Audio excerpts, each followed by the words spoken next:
first off, I want to say thanks for even exploring the career field of criminal justice. We really need good people with good hearts in the law enforcement profession. And so it's important that you explore the opportunities that are out there for you as far as law enforcement, and not just as a police officer, but in the criminal justice field. I have wanted to be a police officer since I was 3 years old. And some people say they have dreams of being certain things when they're younger. I didn't realize until later in life, actually more so once I was a recruiter, that most people don't have that dream of wanting to be a police officer all their entire life. And that's okay. One of the big things for me that I realized when I think back to my journey of becoming a police officer or wanting to be a police officer early on, people always ask me the question like, why? Why did you become a police officer? Why did you want to do it? What sparked the interest? And I have to sit and think. And I've asked this question a lot, especially being a recruiter now. And I think about it, I'm like, growing up, I watched every cop show I could, Cops and Rescue 911 and anything that was law enforcement related, I was watching it. And then I think about my parents. I have, my parents were together about 10 years. They never got married, but they were together for about 10 years. And they both had siblings or have siblings who are older than me. So I was the youngest out of 5. And growing up with my parents where I saw them help other people with nothing in return. And then also being on the receiving side of having to be helped. We didn't have a whole lot of money, had a lot of things growing up. And so other people helped us from time to time, even without asking sometimes. And so I think being on that side of realizing, hey, there are people out there who actually care. And also you can be that person that can go out there and help other people as well when they might have challenges that are going on. And so one of the things, growing up, the challenges of growing up and with the blended family and that sort of thing, and wanted to be a police officer so bad. Like it wasn't I just think I want to be a cop when I grow up. I think I want to be a police officer. That'd be fun. It wasn't like a passion, a calling. It was almost weird, to be honest with you. One of the things that you have to think about as you go on your journey, you may have experienced some of these things, is that whatever you want to do in life, sometimes it's going to be challenging. And there's going to be a lot of people who might say you shouldn't do that, or they might say, hey, you should go do this, or you should do that. Growing up, fortunately for me, my parents were always supportive of me wanting to be a police officer. I don't know if they thought that I would really stick to it when I said at 3 that I wanted to do it, but they always supported it. No one in my family was in law enforcement growing up. So I didn't have that like direct family connection. No one close to me was in the military. I just had that drive and this calling that's what I wanted to do. I remember as a kid going to the local rescue squad. My parents would take us there, sometimes kind of see them. And so as I grew up, when I was in middle school, I moved in with my grandparents for a little while. So in 8th grade, my mom moved to another city. I didn't want to leave my friends. I was super quiet and kind of reserved. So I didn't want to leave my friends. So I stayed with my grandparents to stay in the same school system, go to the same high school that all my friends would be going to. And so living there with them, I started actually going to that rescue squad. So at 12 years old, I started volunteering at the rescue squad that was close to me because I knew that was the closest step I could get to law enforcement at that time, public safety, just getting that experience, being around it. When I was 14, I actually started responding to calls. I started with another department that was close to us as a fire department explorer. So I could actually respond to calls and like help out. So exciting. Then when I was 16, I got my EMT certification here in Virginia as an emergency medical technician and did that for many years and all through college. And so I did that just because I wanted to be a police officer. And when I think about those things now and serving as a police officer now, I've been 13 years now into law enforcement, been serving as a recruiter. I'm in my 5th year of serving as a police recruiter for the department. I am the only full-time recruiter for the department, so I'm pretty busy, kind of all over the place. But I enjoy it. I really love it because I see the journey of someone who wants to do it and the resources. There's so many people who have helped me out along the way as well. And so one of the main things I want you to get out of this as I share with you, and I would love to answer your question, any question you have at all about law enforcement. I'm open to answering any question that you have. But one of the things I really want you to grasp from this is understanding that whatever you want to do, whatever you feel like you're called to do or what you should be doing in life, like go for that. Because there are going to be people who say, no, you shouldn't do that. There are going to be people who will say things such as, they don't make that much money. You sure you want to do that? It's dangerous, right? Those things will happen. I remember sitting down with a young lady about 3 years ago, and she met me at one of our malls. We have an area office or a little office inside of one of our malls here. And so I advertised that I'd be there available for people to walk in and ask questions and stuff. And the young lady comes in, she sits down across the table from me. And the first thing she asks me was, how many line of duty deaths have y'all had here in Chesapeake? I'm like, oh, kind of an interesting question. She's the only one who has asked me that in the last 5 years. But in my mind, I didn't tell her this, but in my mind, I'm like, this is not the right career field for you, right? The reality of it is dangerous. Like there's that chance where you could be injured seriously or killed. That's the reality of the career. But if you're coming in with that mindset, it's probably not going to be a very rewarding career for you. And I say this to say this is that she brought that up because her mom was very worried about her being a police officer. So her mom wanted her to ask those questions, all those things. And I gave her all the information. My thing about recruiting is being honest with people. I'm not like I'm not a headhunter. I don't make a commission off of getting a certain amount of people in or anything like that. So my job is giving the resources, giving the information so that you can make the most appropriate decision for you as far as what department you want to go with or get into law enforcement at all. And so that journey, the main thing from this is that make sure that whatever you're trying to do, that you're doing it for yourself. Or you're doing it because that's what you feel like you are supposed to actually be doing. There's so many people who I speak to. I go and speak to colleges here locally pretty often. And sometimes I ask them, like, why are you studying criminal justice? Or why are you going for a certain career field that you're going for? And they're either like, well, it makes a lot of money, or my parents said I should do this or do that. And those turn into the people who I talk to now when they're in their 40s, in their 50s. And like, hey, I've always wanted to be a police officer all my life, but I did something else because I heard it would get a lot of money, but I'm just miserable. And I just really want to get out of this. I really want to serve because I feel this calling to want to help people. And so ultimately, that's who I look for. I look for people who have a calling, who have the heart to really care about people, who want to serve and help people. And so again, my journey of going through, starting in public safety when I was 12, getting certified when I was 16, and then becoming a police officer right out of college. To understand like where I am now, you really have to understand like more of the challenges. Like a lot of people stand up on a podium, they'll tell you, hey, look at me, I'm a CEO, I'm president, I'm chief, I'm all this stuff. Yeah, I'm the recruiter of the department. It's actually a pretty awesome position to be in for the department. We have 405 officers as far as our strength for our department, one of the largest cities in Virginia. And I'm the main face that goes out and goes to military bases, colleges, speak pretty often, different places, and representing the department. And so it's a pretty high level role to be in still at the police officer rank. I'm not a supervisor. I'm not over anyone specifically, but it's in a pretty good position to be in. I really enjoy it. But one of the things I really pick up on is that when I was in high school and prior to high school, I was very, very quiet, terrified of public speaking, to the point where my mom used to get notes home from my school teachers, and they would say, encourage Dupree to talk more. He needs to talk. I'm like, I'm fine. I just observe everything. I'm good. But I was so quiet, so shy. But I got to a point when I was in about 10th or 11th grade, and I said to myself, I don't want to be this way anymore. Not because I want to try to fit in, because I realized that the way I was, being quiet and reserved, would not probably pair very well with ultimately fulfilling what I wanted to do as being a police officer.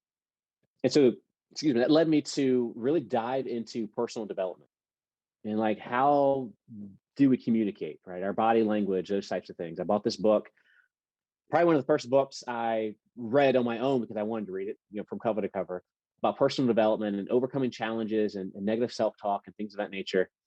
And when I started implementing these things, it was amazing how it's almost like my life changed. Like people reacted to me differently.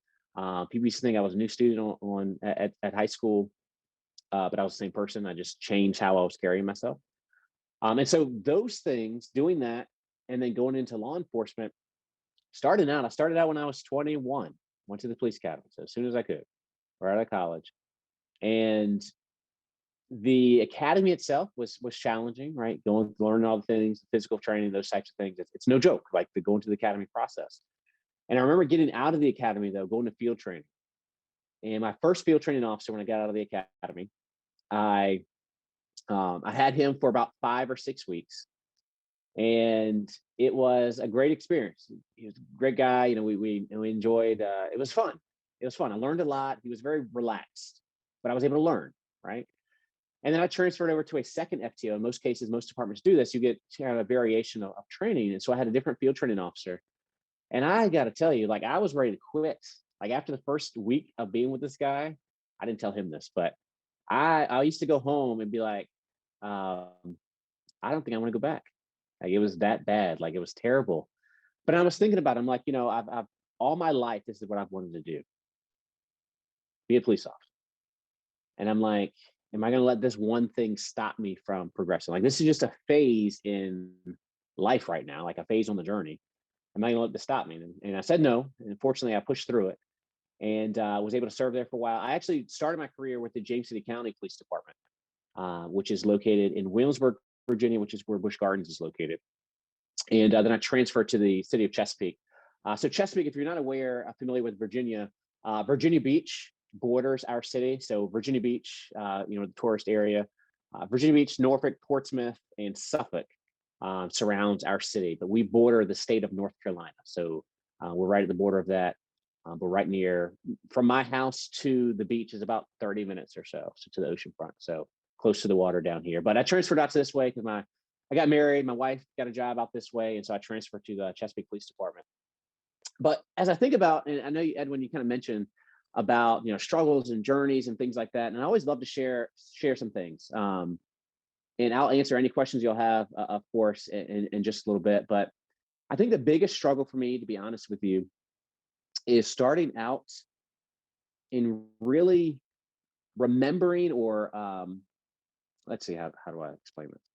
Starting out early, right? And realizing that I need to stay true to who I am and not just try to fit into the culture.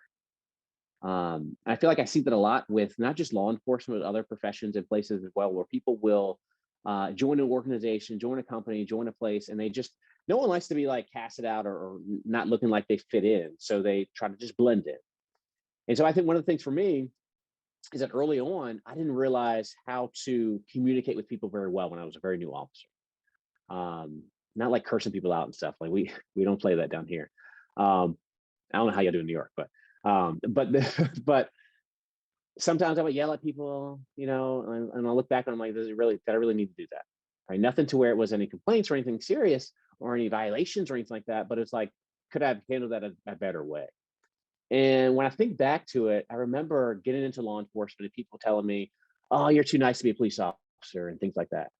And so I remember being like, to this point of, I'm nice because that's who I am. Like, I don't think we should mistreat people. We should be here to help people and care for people. But I don't want people to take advantage of them. Right. And so it's kind of that thin line sometimes that I think a lot of new officers kind of toil with, on making sure, hey, they're being safe, they're being an effective police officer, but also how do you pair in being compassionate and caretaker as well as enforcing the law. Right. So it's kind of a unique dynamic for law enforcement. It's not like the fire department where you go out and save cats from trees and jump into burning buildings and stuff. Like, we enforce law because people do things wrong, right? We're the only ones who can take people to jail, right? To take those types of things. But also we are there as a community caretaker. We take care of people too when things are wrong.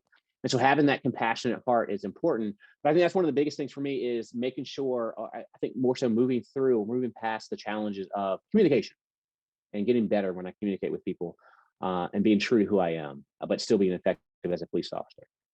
So for that, the book that I actually studied early on was called Verbal Judo. You may have heard of it, but it's called the Verbal Judo, The Gentle Art of Persuasion. And that book was written by George Thompson. He has now passed away, but he wrote this book. He used to be a police officer, and he used a lot of his rookie day skills. And basically, it helps you on how to speak to people, how to be compassionate and empathetic, how to understand that people don't like to be told what to do. So how can we communicate in a way that allows for them to want to do what we need them to do, right? Cooperation is the main thing about the book. And so that was something that really helped when I read that book and started studying those things and implemented those things on the street level, responding to calls and things. It was amazing how it was almost like magic, how when you can use your communication skills, how you can change things. So my biggest thing that I would share with you, what's that? I'm sorry, I missed the author of the book. I apologize for interrupting. I missed what you said. I missed the author gotcha. of the book, but I apologize for interrupting you. No, you're okay. No worries. Yeah, so it's George Thompson, and the book is Verbal Judo, The Gentle Art of Persuasion. And there's also a nice, pretty good seminar. You'll see him speaking. It's on YouTube. You can just YouTube Verbal Judo. There's a seminar where he's teaching or talking to a class. It's about an hour or so long. which kind of gives some good concepts from what's in the book. But the book is really, really good, good read. But again, it's all in communication. So the last thing I want to share, and I'll share more obviously because I'm still here, but big thing I want to share with you is when you think about law enforcement and criminal justice career field, something I'm always asking people is, why do you want to do it? And one of the most generic answers I get from most people is, well, I like helping people. And I'm like, great, well, that's great. You can help people in a lot of other professions, right? You don't have to have a badge and a uniform and a gun. You know, doctors help people, janitors help people, you know, there's other jobs where you're helping people, but why specifically law enforcement? And so usually when I ask that question to people, they think a little deeper. And for example, I just recently spoke with someone and the guy was like, I want to be a homicide detective. I said, okay, that's great. Why? Why do you want to do? I think it's so interesting. Why do you want to do that? And he shared some more information about his background. He talked about how, you know, he lost a loved one, those types of things. And so the reason why I ask that question to people, and I usually circle back and I say, you know, when you go through the process with a law enforcement agency, is be able to share your passion, your connection for why you really want to do it. Because there are a lot of people who apply to become a police officer just because they want to try it out as a job. And that's okay. Some people try it out as a job and they stay. We had a guy who stayed here for 40 years. I talked with him right before he retired. He said he joined because he just needed a job at the time. And he stayed here for 40 years and then he retired. But so it's okay for that. But if you can share why you really want to do this, again, it's going to help you get through those challenging times in training and in the environment of actually working as a police officer. But also it's going to help you get through the hiring process to show that you actually are passionate, right, really wanting to do this profession. And then the other thing is two things. One, if you're getting into this profession, do you like people? Because we're a people, like we're for people. We're here to help people. And then secondly, can you find at least one or two good things about every person you encounter? Because not everyone is all bad, right? People do bad things. And unfortunately, like it is what it is, we have to enforce the law, right? And so people go to jail. And there's so many times that people will look back and they'll say, well, I'm not a bad, well, they're looking up, they're behind me. And they're like, I'm not a bad person. You know, I'm like, yeah, I don't think you're a bad person. You did something where unfortunately, you got to go to jail, right? It is what it is. So the biggest thing is understanding that we need people who are caring and considerate and care about the community. You know, we can teach you the skills and those types of things. But again, big part is remember who you are as you go through the process and of becoming a police officer, and bring who you are to the table, because we want to hire who you are, not who you're pretending to be. We need people with good hearts who actually want to serve for the right reasons. All right, that's a little bit about me. I know I kind of blabbered on a lot there, Edwin, but no, that was great. That was excellent. Yeah, but definitely any questions? I think someone may have put something in the chat. I saw it pop up for a second. Maybe about the first book that I mentioned. I think. What's the name of the book? And I can surely recommend it to someone. Yes. So that was the first. I think that came when I was talking about the first book. So that one was, oh my goodness, what was that one? It was called Life Strategies for Teens. And it was by, his last name is McGraw, I believe. But yeah, definitely a great book, a great resource just for like overcoming and challenges and that sort of thing. But yeah, that's about.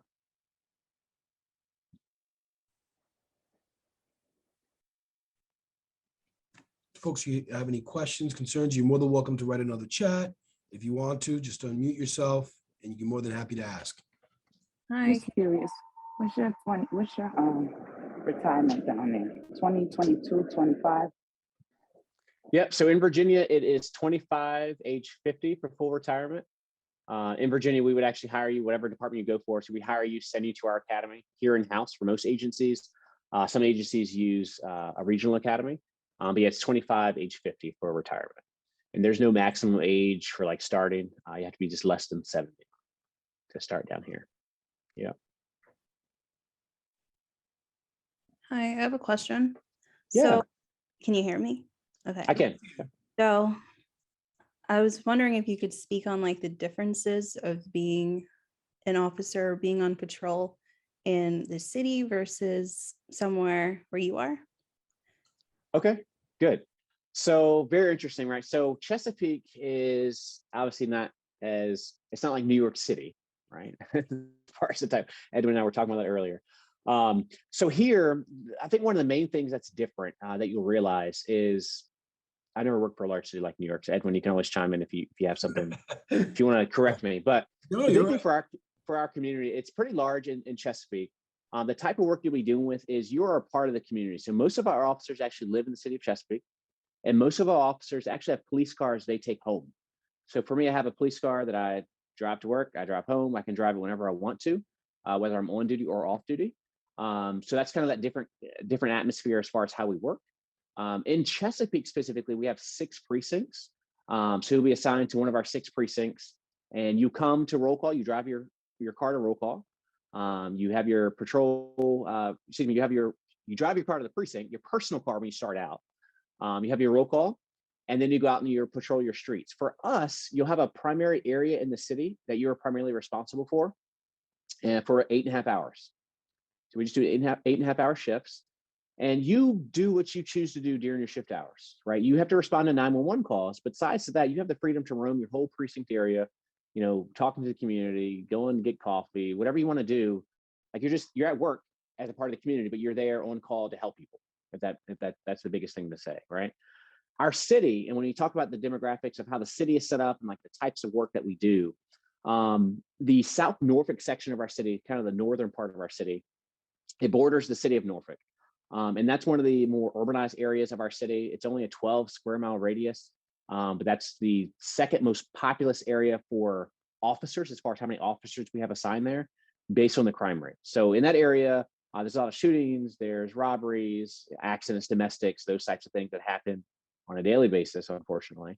And then if you move down the city a little bit, we have our Greenbrier section, which borders the city of Virginia Beach. More of a commercialized area. So there's a large mall there. There's a town center area that they're actually building right now. So the city is growing a lot. So out in that area, there's a lot of shoplifting calls, a lot of car accidents. There are domestics and everything else that happens throughout the city, but not as much violent crime as the northern part of our city. And then if you move down towards the southern part of our city, which borders North Carolina, you could honestly be working one day and you have to like help get a cow out of the road. Right.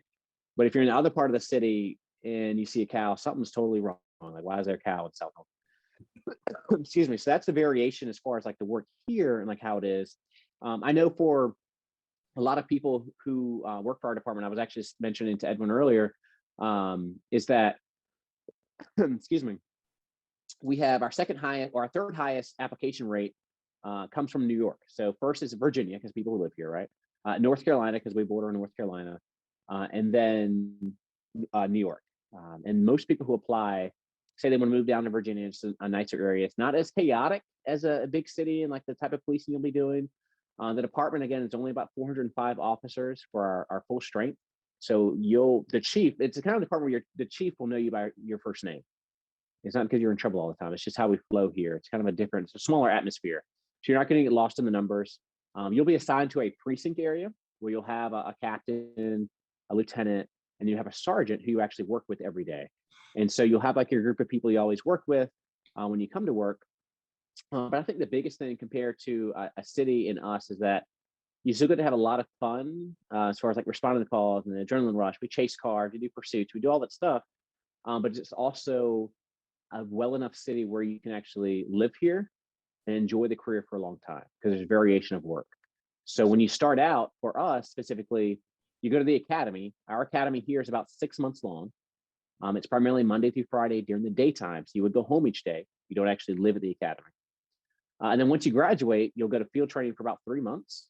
And then once you're done with field training, you're in a police car by yourself, right? So you're responding to calls by yourself, in a car by yourself, but there's other officers that go with you, just in separate cars. So in most areas, I think pretty much all of Virginia are single police officer cars. If you need a backup officer, they come in a separate car with you. The reason behind that allows us to free up more officers, right? So if you need extra officers somewhere, they can all drive there together. But once things calm down, some officers can leave and go handle other things, right? So we're not tied together in a car. There's an opportunity for that. So some officers do work together in cars when they want to do special assignments, or if there's extra officers working, there's an opportunity to do that in Chesapeake. But when you start out, you'll be primarily in uniform patrol. And after just 2 years in the department, you can put in for specialized units. So if you want to become a detective or school resource officer, traffic unit. We got vice narcotics, gang detectives, homicide, robbery.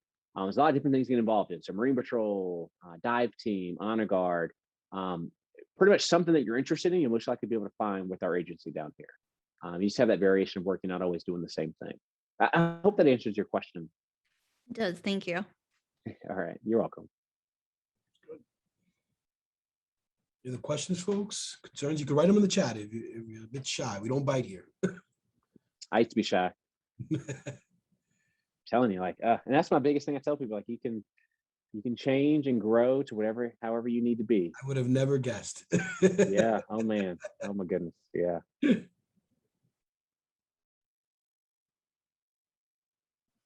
Nobody's asking any questions. Can I ask another one? Sure, go for it. Yeah. Where's yours? Okay, so we know that being an officer, you have authority, and how do you control like your ego and making sure you don't yell at people, don't curse at them, stuff like that? Yes. That is a really good question.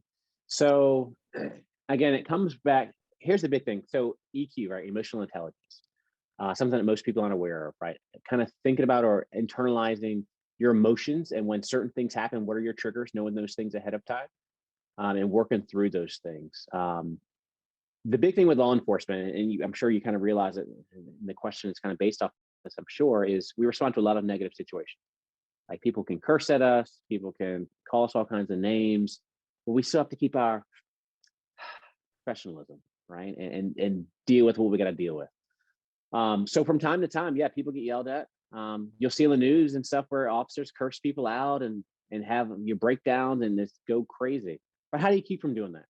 It really comes from the first part, I think, of really, for one, getting into the career for the right reasons, right? Having the right heart and mindset for the career to really want to help people.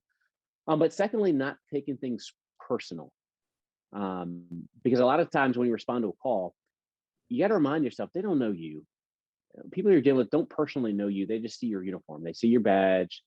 They know what authority you bring behind you. So they're mad at the authority, not at you specifically. And so really deflecting the situation and really trying to get into that mindset of being empathetic.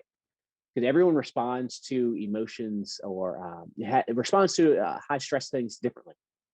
When we respond to calls and people are stressed out and those types of things. And so when we come in, first off, having that mindset, hey, when I go in there, having a game plan of being calm and collective, but also it's really a lot of internal mental work, be honest with you. Like when I go to a call and someone starts to like try to get under your skin, internally I'm talking to myself. Like, all right, like you got to like stay calm, stay professional, just repeat nicely what you asked them to do.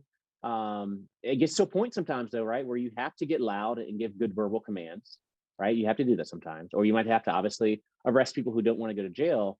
But again, I think to answer your question quickly is that you really that front work of really finding out make sure you do it for the right reasons, but also understanding our emotions. What things trigger you? I'll give you a quick example. I remember one day I was driving, and it wasn't anything too serious, but I was driving and someone cut me off. Didn't cause an accident or anything, but I was a little upset. Like, oh. And I was like, you know what? I'm just gonna let them go. Like, it wasn't a serious safety issue as far as what they did. It wasn't any other traffic affected. Because there are certain things that, again, you have to realize when you might not be in the right state of mind as far as emotionally, right? Sometimes you got to walk away. Like there's a situation, sometimes there's two officers on scene, and you're dealing with someone, and one person is maybe they're getting riled up because you're there, and your emotions are getting a little high because they're not listening to you, whatever. Sometimes you take a step back and the other officer steps in, and they have a better rapport with that person. So it's really a balance. A lot of times when you're with someone else, kind of using that, different personality types, those types of things. But again, it really circles back to emotional intelligence and really understanding your emotions and what your triggers are. But again, though, remember that we're still human being, that you're still human being, right? Just because you put on the uniform, just because you put on the badge, doesn't mean you don't have any emotions. They're still going to be there. But just, again, you got to just remind yourself of where you're at and what your ultimate purpose and goal is when you're dealing with people. So Thank you. you're welcome. Good question. That was great. You hit it at the nail on that one. So tell a lot of folks. I see who's here. I'll see Alexa. I see Laura. Is that Shimran? Now you have to come on and correct me because I might have said your name wrong. Valerie, Kristen. You got some more questions, Kristen? Hey, I see a thumbs up. Thanks. I know you're there. Looks like you're just thinking. You're still thinking about your question. I see your icon there. So y'all just keep thinking about questions. I got some more time, so I'm going to share some more things with you all, if that's cool. You know, one of the things when I'm talking with people in the hiring process, and I want to touch on that a little bit, is many people I talk with, and they'll ask me the question like, what's the main reason people get disqualified? To be honest with you, the main reason people get disqualified from the hiring process is not being honest, dishonesty. In law enforcement, this is one of our values. One of the things in Chesapeake specifically, integrity is one of our core values. But being honest is so important, right? We talk about, I think someone mentioned here, we have a lot of authority and that type of thing. We do. We have a lot of authority. And so we have to make sure that we have officers who are honest, because, and this is something very early on when I went to court, it's very interesting when I write tickets and go to court, and I would be up in court and I tell the judge, yeah, this is what happened. And the other person would, no, that didn't happen. And the judge would say, well, got to go with the officer. I'm like, wow, they just believe me, right? It should be that way. Now we got body cameras and all those things because we've seen in society the realities of life. We got human beings in law enforcement. Not every single law enforcement officer is perfect, is doing the right thing, and there's some bad apples in there. So body cameras, we love it. It's actually very, very good as far as the accountability part of it, but we have to have people who are honest in law enforcement. So integrity is very important. So starting out, when you apply to a place, and I think about this too, about like, how can we, what's the reason that people are dishonest? Because number one, they want to get through the process, they want to be hired, but they also think they have to be perfect to be hired. And here's the thing I want to share with you is that you don't have to be perfect. There is no perfect person out there. I haven't found the perfect applicant yet. People got all kinds of things in their background. Now, there are certain things that are automatic disqualifications, right? We can't hire felons. Like, you just murdered someone, we can't hire you. Like, there's certain things we can't happen. We can't hire you based off of state law, city policies or procedures, things of that nature. But a lot of things we can work with as long as you're upfront and honest with us. And I will tell applicants this every time they apply, when I talk with them early on. Hey, just be honest, put everything in there. As long as it's not an automatic disqualification, we can work with you. And what happens? They say, oh, yeah, everything's on there. Everything's on there. They get through the process. They get towards the end of the process where we do a polygraph and they end up failing. Why? Because they didn't tell us information that they should have told us before. Quick example, we had a guy who went through our process. He gets to the polygraph. He goes to the polygraph, they're asking about the drug questions, all those types of things. Just they go through your background packet. Like the polygraph is to confirm that you've been honest, right? If you start off being honest, that's all we're doing. We're not trying to catch you in a lie, right? You're not criminals going through the hiring process. We're trying to confirm you've been honest so we can keep you in the process. And so he gets to the polygraph. Before he's actually hooked up to the machine, they do qualifying questions, right? They go through the background packet, just confirm everything, double verify before they hook you up. And he shares that he used marijuana like 3 years ago. I'm like, why didn't you tell us before? Because on your packet, it says you never used it. Oh, I didn't want to just get disqualified. Well, check, now you're disqualified. Yeah. Like it wouldn't have been an issue at all if you had told us up front. And so that's like, those types of scenarios happen every single hiring process, very similar to that, where it's something that if they told us, we could work with it as long as they're upfront and honest, but they get disqualified. So that's one of the main reasons. Drug usage, marijuana in Virginia, it is legal in Virginia, sort of, kind of. It's legal, but you can't use it as a city employee, and most employment places won't allow you to use drugs, whether on duty, whether at work or not, right? They do drug testing. So in the hiring process or actually getting hired, we do drug testing, so you can't have marijuana or any drugs in your system. And then once you're employed with it as a city employee, there's random drug testing that happens. So drug usage is one of the big ones that people get kicked out for as well, but more so because they're lying about it. We have some people who have used like harder drugs, like cocaine, LSD, those types of things. Some departments, it's a total no-go. If you've ever even like experimented with it, they will never hire you. For us, we give you a little grace. We say 5-year window. So if you ever use that type of drugs, at a minimum, you have to wait at least 5 years before you'll be eligible to apply.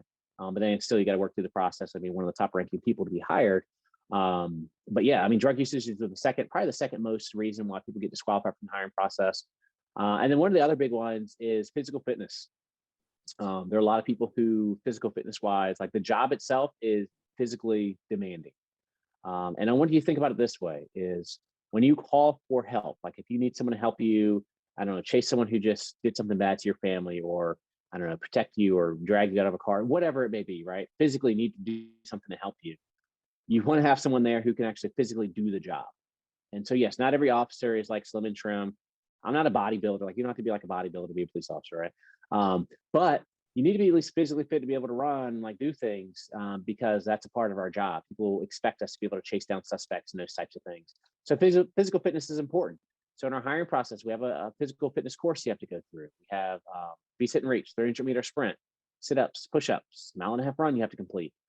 In the hiring process, and the academy is very, very physically demanding.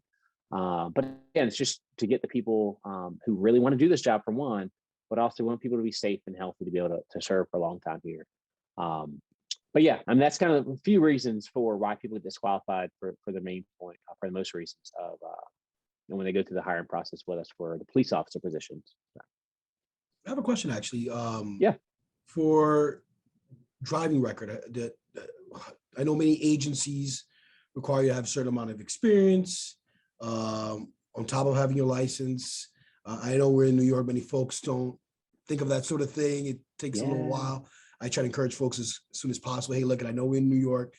You know, if you're applying for any law enforcement agencies and that sort of thing, you're going to want to get your license. I know certain agencies require to have, a certain amount of experience, also a fair driving record.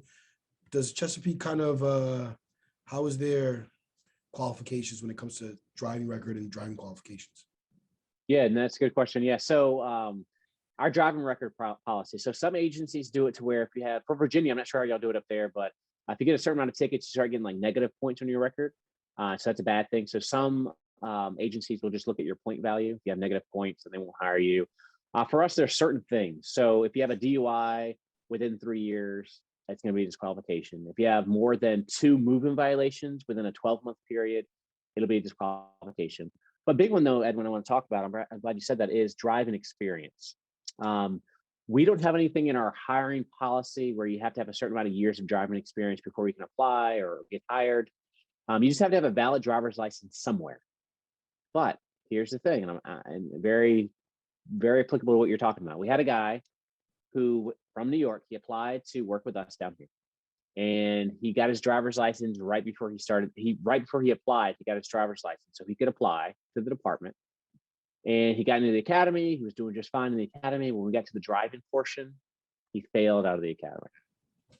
So that's a big component. That's a big component of the academy too, is the driving portion. You have at least a week where all you do is driving. And it's not like, hey, how do you drive a straight line? It's like advanced driving, how to like dodge things, back up like super fast. It's fun, but you have to have that good basic experience of driving that for us to build upon.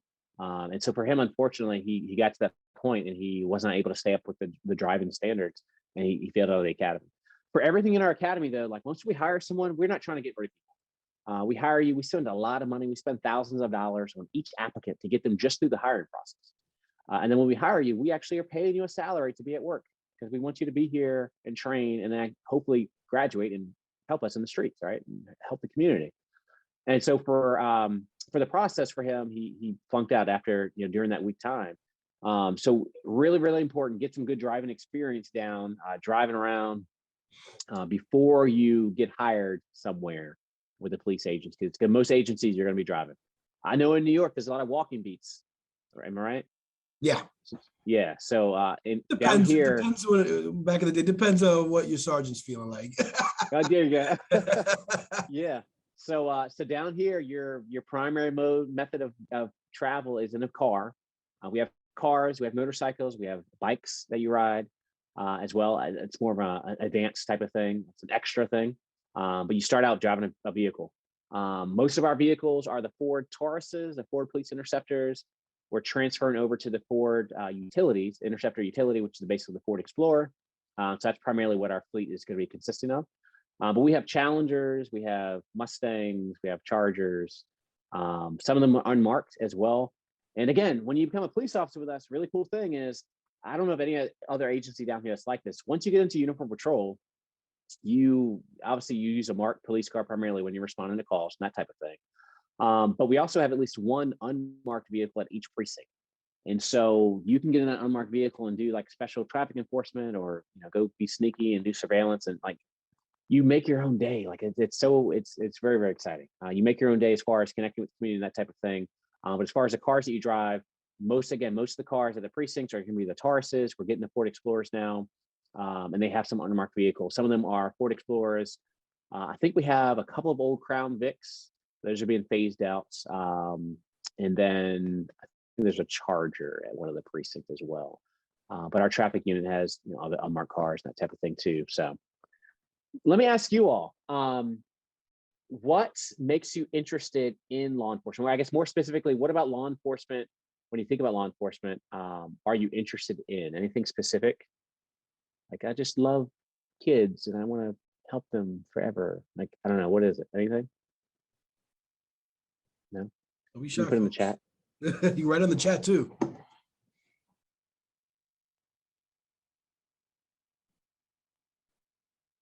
take that as a rebuttal. Mhm. It's okay. Yeah, I do have a question actually. I did Yeah. have I had a while back, and it depends in each state. I know in New York State, we have DWAI, which is a driving ability impaired, which is considered here an infraction. And one student told me that, they're applying for NYPD. I said, listen, just be honest. It's a driving infraction in New York State. And very few states have that. Mhm. I always tell students here, I don't know what other agency might look at it as. I just wonder if, I don't know if you know the answer to this or not. I'm just curious. How would Chesapeake treat it? Would they treat it as a DWI? Because I say to them, you were arrested under suspicion. The conviction is a driving infraction, but you did blow over the legal, it's only 1% of the legal limit. And that's where you got the ability to impair. In New York State, it depends on NYPD, the years is gone. So if it's at least 5 years and you've been fine, they tend to be a little more lenient as long as you're honest. But I'm wondering, I don't know if you've gotten that, or, very few states, I know New York and California tend to offer, or I say Chicago, and offers that ability impaired, which is considered a traffic infraction, not a DWI or DUI. But I wonder how I got you.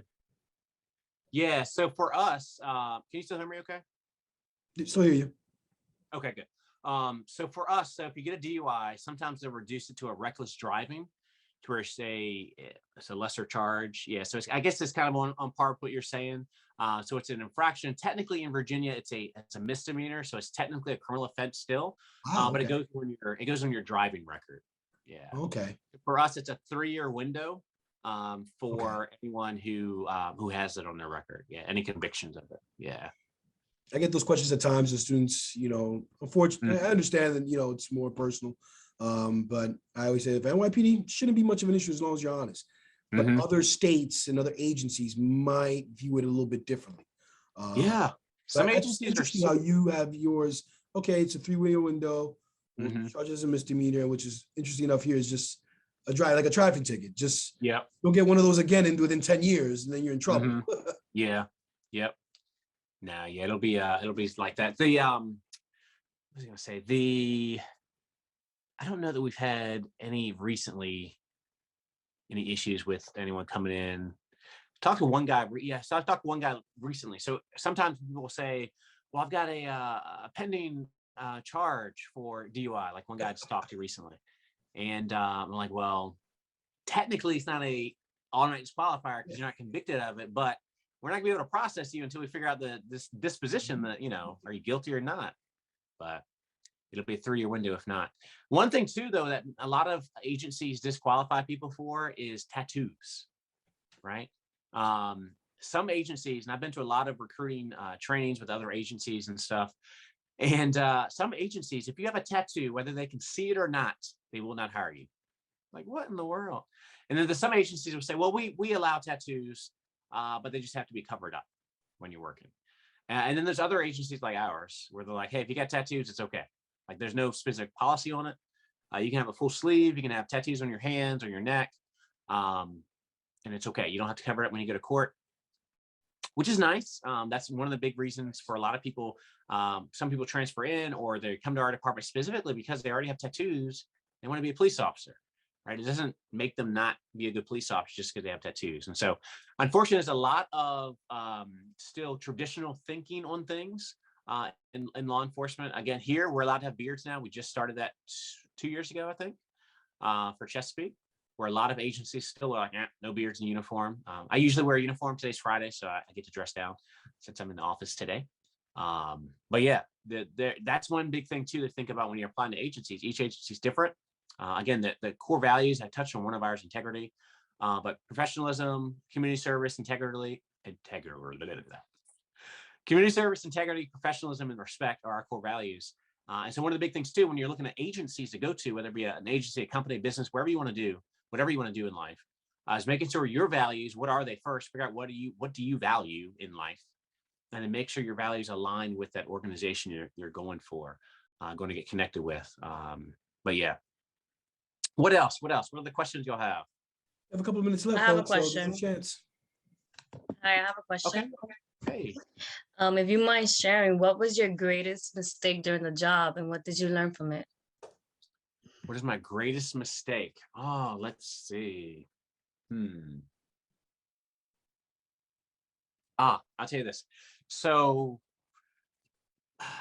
this was like, I don't know, I gotta share that. All right, I'll share this one. So I was a new officer and I got a call for, I don't know what y'all have, if we all call it up there, but we have protection orders. I guess, do y'all call them restraining orders? Big orders. Yeah, so down here we call it protection order. So it was a call. I was newer to my first agency, and it was a call for a husband who wanted to go back to his residence to pick up some belongings. He had a protection order that expired, and he was just going to go by there since it's expired now. It's no longer valid. He wanted to go there, just pick up some items and leave. So another officer had gotten there and already kind of talked to the guy, and I showed up, and I'm like, hey, what do you want to do? Okay, cool, yeah. And the other officer's like, all right, you good? I'm like, yeah, thanks. So I'm like, all right, I'll just hang out with this guy while he gets some stuff and leaves. And so while I'm there, someone from a neighbor calls the police. No, neighbor calls the wife who was not home and says, hey, your husband is at your house taking stuff. He's there with the police. Like, I didn't know all this was going on at first, right? And so he was like, oh, I think my stuff's in the shed, but I don't have the key. I'm like, well, if this is your house, if this is your property, you can break it to get in. Like he's like, yeah, it is. I said, okay, well, legally you can then. Anyway, so long story short, he breaks into there, gets his stuff out of there, and then he goes in the house. The house was open. He had entry to the house. So it wasn't like he kicked the door in or anything like that. And he was getting some belongings. And then someone called and was like, she called. Did the wife ended up calling in and saying, hey, why is he there? He's not supposed to be there. And like we had to go back and like figure out all this stuff. Ended up being where he knew that he should not have been there. They made him put the stuff back in. Apparently had some type of marital agreement beyond like what we could really enforce. And so it ended up turning into a trespassing violation. So for me as a newer officer, it's a very stressful situation to be in because it's like, what's going on here? I was just handed this by another officer who already responded on scene. I thought everything's good. I'm just here waiting. And now this is turning into a domestic trespassing. I don't know what the heck this is. So I'm circling back where I then had to take out charges on this guy for trespassing. Because he no longer had rights to the property at that point. And then, yeah, a big fiasco, had to go to court and whatnot. But yeah, that's one of the things, that's probably one of the early on, like one of the most stressful like situations dealing with. Cause it's like, what did I do? Did I do something wrong? Like what really happened? And I felt bad for the lady because I'm like, there was no intent here for this guy to like be able to come here and like, take his stuff if he wasn't supposed to because of your marital agreement. The nice thing about Chesapeake is we don't get involved. Like we don't do custom. We don't go to your house while you pick up property, and we don't get involved in it and stuff because it's a civil issue. Back in the old agency, that's basically as a mitigation factor. We'd be there. We wouldn't help you carry anything or touch anything. We would just be there just to make sure there's no altercation that happens. But yeah, so that's one thing is verifying more about really what's supposed to happen, what can happen. That's something similar to that too as well. So rookie. Yeah, and you'll get a lot of that. Like that's Yeah. the thing. Like as you grow through the career, that's the big thing too. Again, like remember that you're not perfect. You don't have to be perfect. Throughout your whole career in law enforcement, you will learn stuff all the time. It's okay to call your partner. It's okay to look it up if you don't know. It's okay to not know things, right? Study as much as you can as far as knowing your policies and things like that. But there'll be times you'll come across situations where you just don't know and you'll make mistakes. But again, if you're asked about it, you got to be honest about it. The quickest way to leave or like to get fired from our agency is to lie about something. Like we've had people who've done that, unfortunately. Like something comes up, they ask you about it, like, oh no, I didn't do that. And they find out you actually did do it. You're gone. Like why'd you lie? But again, kind of circling back to that part of when we hire people, a lot of people, if they're upfront and honest with us, they'll be okay. But they end up lying about something that's silly and they get disqualified for trying to hide it. So. Good question. Any last questions? We have 5 minutes left, folks. I have a question. Yeah. In all your experience on the force, how would you say this job impacted you mentally? Because I know some people here in New York who have trained their whole lives for this career, only for them to get on the job and see that they're not mentally equipped to deal with this sort of position. Yeah, that's a good question. And I kind of equate that back to a discussion I had with one of my lieutenants a couple months ago. And we're talking about officers getting into the profession and, dealing with challenges in the profession, right? We're dealing with not only our personal lives and things we got going on, because we have a personal life still, but then you come to work and you have to deal with everyone else's personal issues, right? And think about like holidays, right? You want to be off and with your family, but maybe you have to work. And other people work with their family and they're not getting along. So now you got to go to their family and help them with their dispute. Like there's stress from like all different angles. Not every single call, but like there's a lot of stress in the job. And so when the discussion that we had is we've noticed, or he mentioned that some officers come into the department, maybe not having any type of challenges growing up, and maybe get out here now you're dealing with a different element of the world that you may have not experienced before. So now you're dealing with challenges, you're dealing with people who have murdered people, you're dealing with people who are addicted to drugs and dealing with mental illness issues, mental health issues. And so now as a police officer, you have this basic training from your academy, but now real life is you're interacting with these people on a daily basis. Now, how do you cope with those things? What do you do to make sure that you're taking care of yourself still? Because everyone is always calling for you to help. And so I think a lot of agencies, a lot of places, especially I would imagine bigger cities where it is call to call, you're dealing with shootings, you're dealing with all kinds of hostile stuff every single day, every shift you go to, I could imagine it's a very, very quick burnout. There are some officers who get into the profession and they take to alcohol, right? They might use it it's illegal, right, to drink alcohol when you're off, as long as you're not working and that type of thing. There may be officers who use that to eventually start self-medicating. And that turns into issues where, hey, maybe there's some other route you could have taken to make sure that you're taking care of yourself, right? Instead of just trying to mask the pain.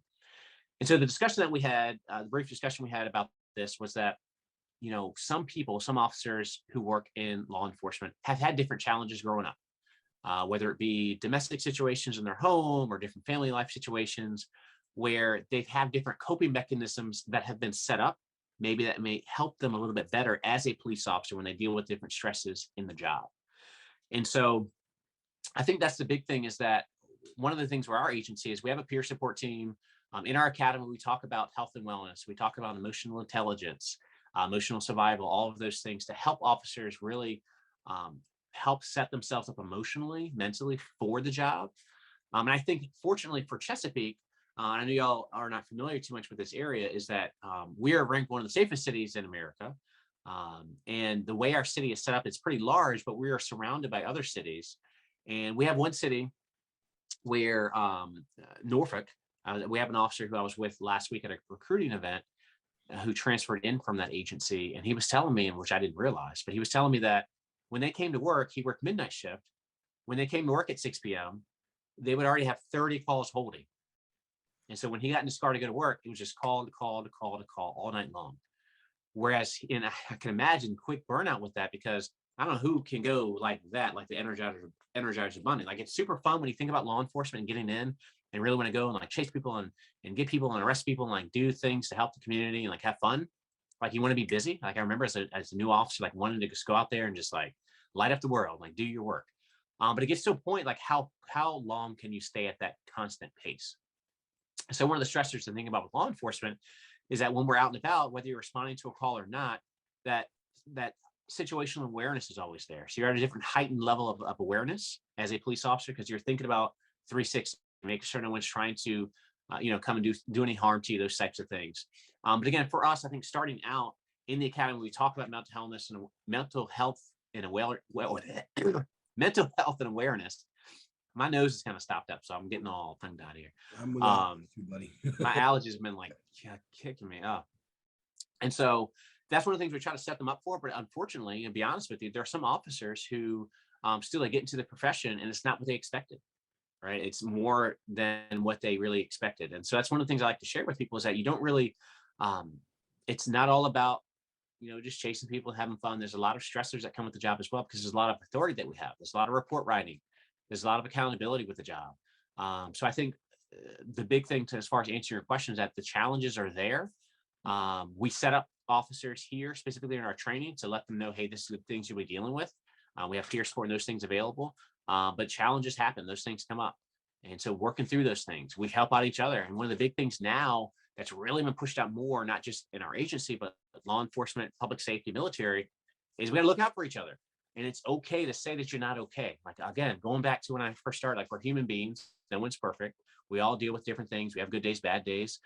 So really recognizing emotionally where you are, so that you can figure out what you need to do to actually hope successfully not turn into alcohol and things of that nature that typically don't help ultimately. Well put. Well, folks, I think this concludes our career chats here, and I'd like to thank Officer Foster for taking the time, come and talk to us.